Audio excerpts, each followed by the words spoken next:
American studio Sucker Punch Productions follows up the well-reviewed Ghost of Tsushima, a tale of samurai Jin Sakai who is at odds with betraying his honourable ways to save his island from Mongolian invaders, with Ghost of Yotei, a more focused but equally engrossing tale of vengeance. Ghost of Yotei starts by showing the new protagonist Atsu as a young girl as she is pinned to a burning tree by a katana and left for dead by a murderous group called the Yotei 6, starting a 16-year journey towards revenge for those she has lost, vowing to kill all of the Yotei 6, whatever the cost. A story of vengeance might seem overdone to some people, compared to the internal struggles faced by Jin as he questioned the morality of bending his samurai code in favour of shinobi-style methods.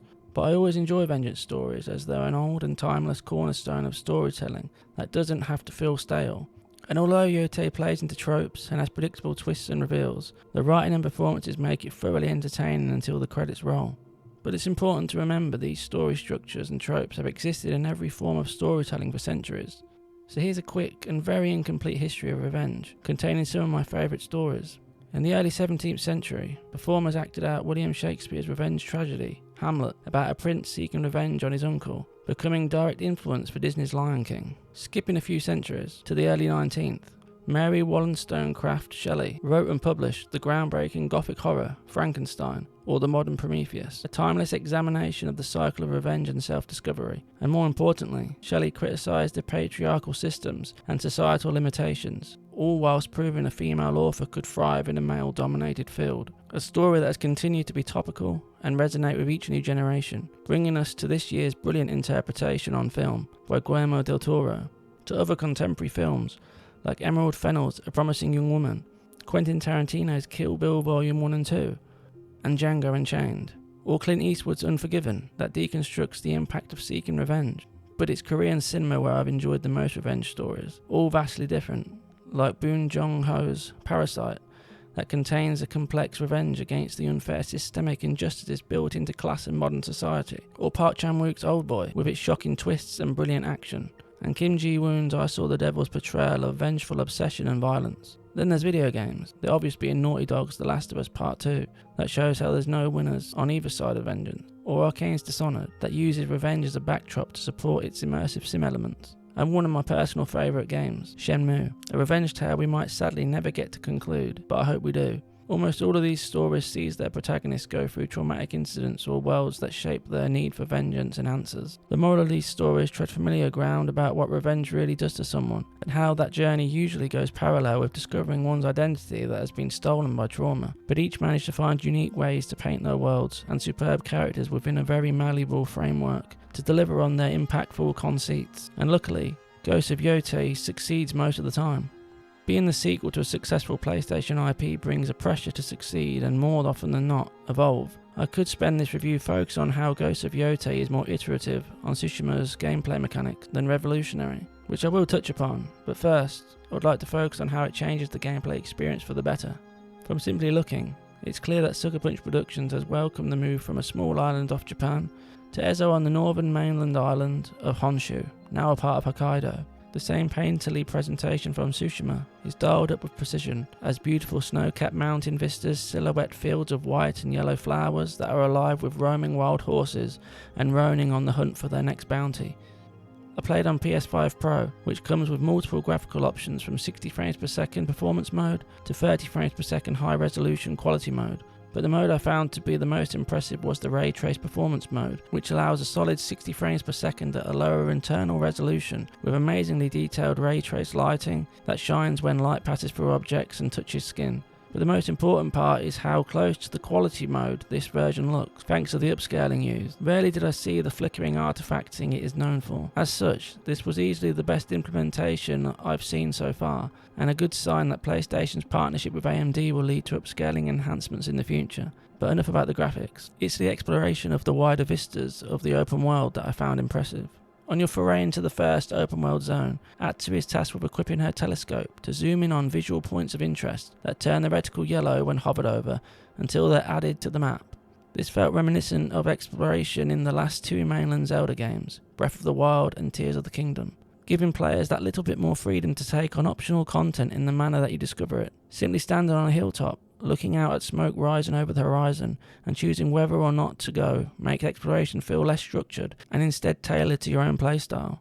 Then when you call your horse with a tap of the D-pad and gallop over to your destination, swiping the touchpad to follow the wind that acts as a non-intrusive guide, one of the best mechanics carried over from the original, Atsu finds an optional task. But the world is so well designed to keep a player entertained that this exploration more often than not naturally leads to another point of interest to keep the game flowing forward. It is all very smart game design. Alternatively, if free roaming exploration isn't something someone enjoys, Atsu can purchase maps from a cartographer, which adds key locations of interest to your map without the legwork, but I generally found myself naturally going from a point of interest to another one. Back are the noisy foxes to follow to unlock charms, bamboo strikes to unlock upgrades, hot springs to explore introspective thoughts and level up your health, and haikus are replaced by paintings that are drawn on the DualSense touchpad. However, there are plenty more returning and new activities, from beautiful platforming challenges to shrines, encampments to clear, attaining skill points at altars, puzzle boxes to solve, shamisen songs to learn, bounties to get from boards around the world, and more. All natural discoveries or from conversation with NPCs. Not everything is a huge leap forward from the first game, but it's iterative and everything improves the experience. Some might be disappointed that the sequel isn't completely reinventing the wheel, but a good sequel in gaming often sands off the previous rough edges. But everything here, like the freedom of approach, improves the game, and more player choice is never a bad thing. For a lengthy game at over 25 hours, respecting a player's time is a positive. It also helps that, like Insomniac's Spider-Man games, Yotei has some remarkably rapid load times. It makes completing a side quest across the map no longer a daunting feat when you can select an already discovered landmark near the objective and be there in a few seconds at worst. This freedom of choice is present in the main story too, but only to a minimal extent. The game allows you to journey at your own pace, encountering information about the first two targets of the Yotei 6 before choosing whether to face the Oni or the Kitsune first. Either way doesn't seem to have an impact on the story, but it just allows you to feel like you're in control of Atsu's journey. It might not be the most impactful feature, but it gives players some variation, which is a nice extra. Although I personally found the story reveals in the Oni storyline added emotional depth to Atsu. But speaking of extras, it's this area where Sucker Punch Productions goes above and beyond. Ghost of Tsushima included the beautiful black and white Akira Kurosawa mode, which makes a welcome return. As a fan of Kurosawa's movies, it's always nice to switch to that mode now and again. But this time, they upped the ante by including a Shinichiro Watanabe mode during exploration that features the lo-fi hip-hop beats reminiscent of his anime Samurai Champloo, and a gorier visual mode named after famed director Takeshi Miike. All these modes encourage the use of photo mode to transform the visual flair of your in-game photography. But the most important part of Ghost of Yotei is the gameplay. The fantasy fulfillment of becoming a samurai, or the feared Onryo, the demon all of Ezo begins to know.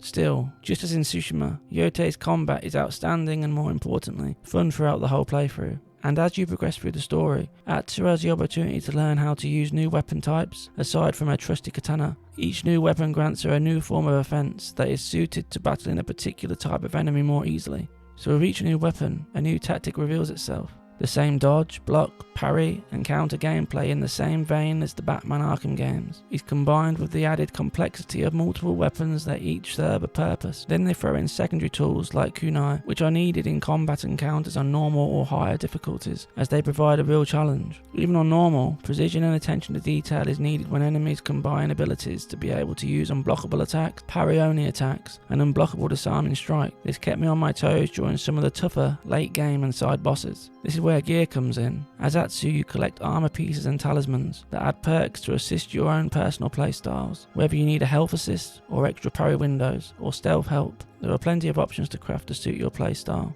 Which brings me to the other form of combat, stealth. Stealth gameplay is simple but impactful. You can creep around and hide in tall grass or on rooftops, or grapple onto high chains or wires and climb onto buildings. I particularly enjoyed upgrading Atsu to be able to chain assassinations together to take out 3 enemies in one go, then pick up an enemy's sword or knife and throw it at another enemy. And if I was seen by another, equip my bow and use my skill to slow down time to aim an arrow at their head. Combat always succeeds in giving you that satisfaction of feeling like a samurai and a shinobi in one. Having played and enjoyed the original Ghost of Tsushima, I came away enjoying Yotei's combat that little bit more.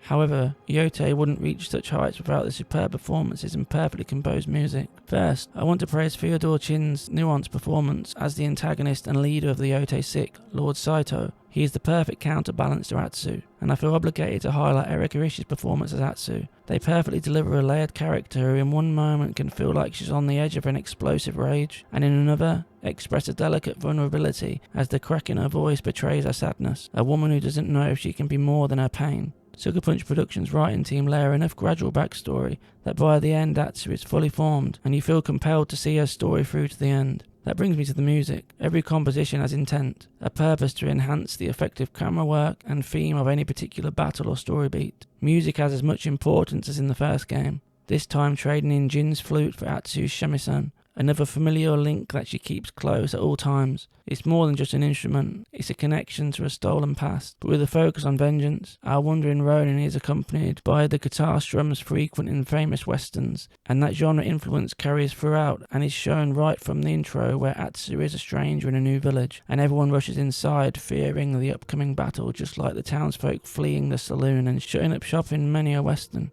This attention to detail, to embolden story themes through music, is at its strongest during the mainline story's short singing interstitials. Each sung in Japanese has big flowing subtitles often accompany Atsu on an isolating horse ride, as she is alone with her thoughts as the song highlights her story and how she feels at that moment. It's an effective storytelling device as each emotive lyric disappears in a cloud of dispersing white blossoms. Sound is also drilled into the game's mechanics, the shamisen giving Atsu the power to locate specific side quests and collectibles amongst other things. When she plays a specific song, after learning it in the story, or on one of many side missions, or at secret spot, more than one side quest even used music as a solution to progress. It's through these songs that Atsu keeps re-encountering her friend the wolf, a symbolic wild creature who seeks revenge against Lord Saito's armies just as much as she does. And as Atsu's story progresses, so does the bond. But the wolf is just but one of many characters that Atsu meets along her journey, as we meet a full cast of characters that builds out the world's story and allows Atsu to show different sides of herself. Ghost of Yotei also has a suite of accessibility options to help those with varying needs, from subtitle options, visual changes, to changing how optional minigames function, like the fun coin game Zeni Hijiki, where instead of relying on the DualSense adaptive triggers, a bar shows the power being applied. And you can also disable the timer on the bamboo strike challenges, so anyone can enter the button presses in their own time. Although there's always more that can be done to make video games more accessible for more people, I have noticed that both PlayStation and Xbox first-party titles have been making more strides on that front, and that's always a good thing. While not a major departure from Ghost of Tsushima, Ghost of Yotei iterates on the key pillars of combat, graphics and world design, whilst continuing its best-in-class music, performance and direction. Some might prefer Jin's battle against his samurai honour to Atsu's need for revenge, but I believe the story here is strong and well acted, and if you're a fan of revenge stories like I am, you'll have a very good time. But if you come to an open world for the gameplay and exploration, Yotei might not entirely leave you to your devices like this year's Hell Is Us, but it does give you the option to discover at your own pace, in a well-designed open world that has something interesting at almost every sightline. For me, Sucker Punch Productions has made another captivating portal into historical Japan and delivered a fine sequel that adds to what came before. Ghost of Yotei is an easy recommend, and whether they make a third Ghost of game, or revisit a Robin Raccoon, or something entirely new, I'll be there, excited to see what the studio do next. 8.5 out of 10. If you enjoyed the review, please like and subscribe to Play Save Repeat. Thanks for watching. Until next time.